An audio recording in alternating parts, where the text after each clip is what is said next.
Hello. So my project was about a boundary layer approximation proposed by Paul Blasius.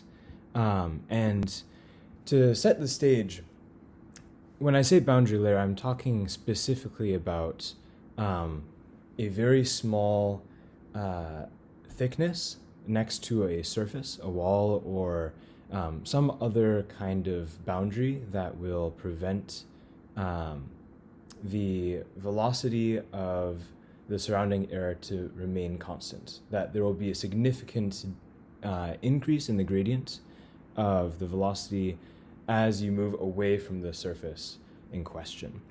And this comes with a few assumptions. Even just a generalized case assumes that it is a laminar flow, which means that the particles move smoothly through the entire length of the surface, so that there isn't any odd mixing or unpredictable mixing that occurs in that thickness. As well as steady state, there's no accumulation of mass in any one area. Delta in this refers to the thickness of the boundary layer, and it is, as I said earlier, much smaller than the entire length of the surface, or if it is a round surface, then the radius would also be much larger than the boundary layer thickness. Then it also takes into account the Reynolds number, and it must be much greater than 1, which means that the wind speed, so U infinity in this case is just the wind speed that is outside of the effects of the surface and the boundary layer associated with it. So the surrounding velocity and the length scale is much, much greater than the viscosity. But there is a constant density and constant viscosity in the fluid, which is non-negligible, because there's a large gradient in the wind throughout the depth of the boundary layer, which allows the viscous forces to be significant. And there is a pretty complex equation of motion that describes a thin boundary layer, which is greatly simplified by Blasius. But before we get into what he did exactly, let's talk about why. The main reason Paul Blasius was able to come up with a simplified boundary approximation is because of his work as one of the first students of Ludwig Prandtl, a German fluid dynamicist who focused on relations for viscosity. He was the first person who had a mathematical representation for that describes and confirms that the presence of viscosity can be neglected in the airstream, and at a boundary, the drag coefficient is actually significant, and viscous forces must be accounted for at a boundary. And so Blasius built on the principles that had been laid out by his professor, his advisor, and was specifically angling toward a way in which he could develop a more overarching way of expressing flight, especially. Airplanes had been invented less than a decade before Paul Blasius invented the Blasius Solution, and it was specifically directed toward finding a way of representing the drag coefficient across a boundary, across a surface, such as the wings of an airplane, to get a real measure of what kinds of engineering and momentum-related approximations you would have if you were able to get a plane into the air.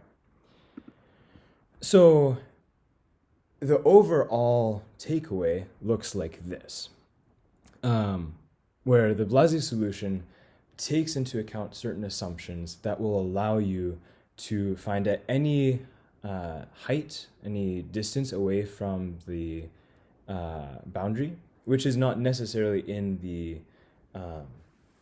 boundary layer itself, but is obviously affected by the boundary layer, to get an approximation of the drag coefficient. And that's associated with the velocity at each of those levels. So some of the assumptions that go into the Blasius solution include having a semi-infinite flat plate, so that there is no additional effect from rotation via the curvature, which can sometimes result in the boundary layer actually separating from the surface itself, and having a constant free stream flow speed. So instead of having along the length of the surface a change in the velocity at the top of the boundary layer, because it's a flat surface, you can assume that the velocity will be roughly equal throughout at the top of the boundary layer. And because of this, you can always find a similarity solution for the drag coefficient. But this is skipping a lot of steps. So just with this in mind, we can actually go into what it takes to get to this conclusion. So, for instance, we looked earlier at one of the equations of motion for a generalized case of a boundary layer. And the equation on the top right, including the viscosity term, has already had two terms removed from it due to the assumptions that Blasius made, one of them being the pressure and density term. And so with that removed, you can have a much easier way of representing the viscosity, as well as, more importantly, finding the values of the zonal wind and the vertical wind, or the U and V. And so, since the flow is rotational and incompressible, you can have, as a way of finding the U and V components, a stream function, which is defined by some function f as a function of eta, where eta is equal to the ratio of the distance normal to the surface and the depth of the boundary layer as a function of the distance along the boundary layer as x. But the stream function takes into account the velocity, which we said is constant at the various levels of the boundary layer, and then, of course, the thickness and the function that we just mentioned.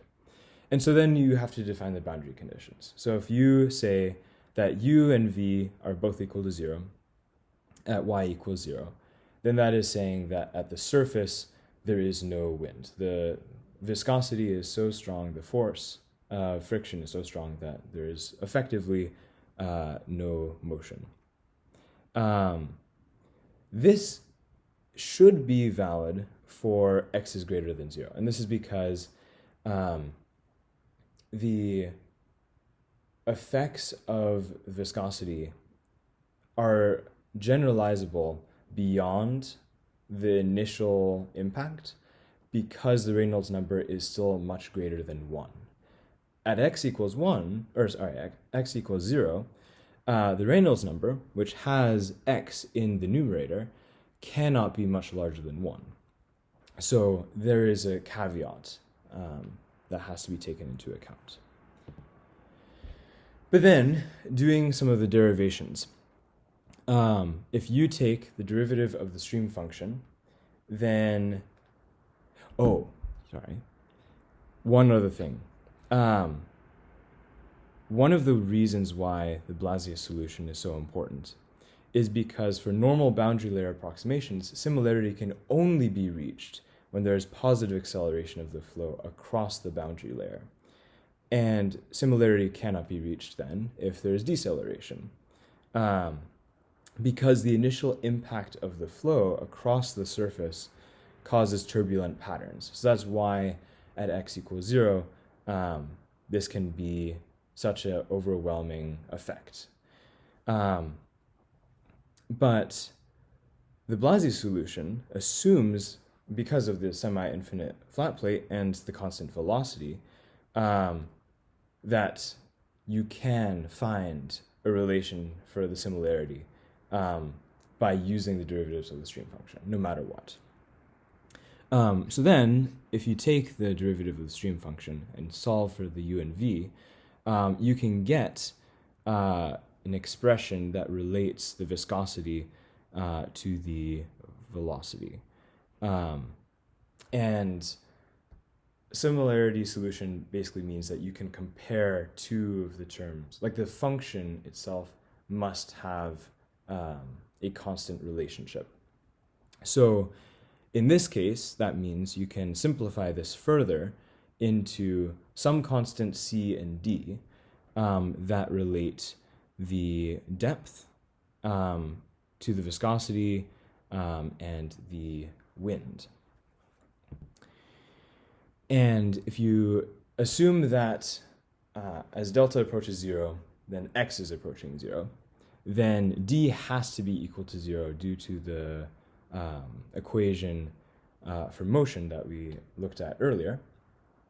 And then if you choose c to be equal to 2, then the equation simplifies down to the boundary layer depth is equal to the viscosity times the horizontal length over the constant velocity. And now you can define, using that boundary layer depth, what the function f was initially, and then set boundary conditions for that as well. And so now most of the calculations have been done, so you can look at some of the implications of these results. This one in particular is showing that eta, which is now defined as the normal distance from the surface multiplied by the square root of the constant velocity over the velocity and the distance along the surface, which is related to momentum thickness, which is the theta that is pointed out on just shy of eta equals 1, where the momentum thickness is associated with the loss of momentum from wall shear stress, which is an important measure of thickness that is discussed at a different part of the chapter. But importantly, it is related to the density and the velocity squared. And then the delta star is the displacement thickness. So the thickness of a layer if it had zero velocity fluid. And that is directly related to the velocity at the boundary of the boundary layer minus the velocity of the surrounding, or I guess the variable velocity u. And so this plot shows that there is not only a velocity u that matches the constant velocity capital U that we discussed. It also shows that there must be a non-zero wall shear stress because eta is not a infinite slope at the beginning. And additionally, we can see that the surface normal velocity component, which is plotted here against eta, has a capping point around 0.86, which doesn't necessarily have many ramifications for the discussion so far, but outside of this, the experimentation that was done at the time, especially with aircraft development, shows that this is a roughly accurate trend. So it supports the fact that the assumptions being made are matching with the physical phenomena. And then finally, you can see that by taking the various formulations actually that were used to define boundary layer thickness in the first place, that the drag coefficient does always have a relation using the Blasius solution. So specifically, this term is relating the length to the skin coefficient, the C sub f, which is directly related to the wall shear stress. And so even at x equals 0, this term has a drag coefficient that matches the experimental results. Again, there was a lot of interest in aviation at the time and building aircraft, so a lot of these experiments had been done, and Blasius was the first person to show, using his Blasius solution, a mathematical relation that directly corresponded with the results that were being found in the experimentation.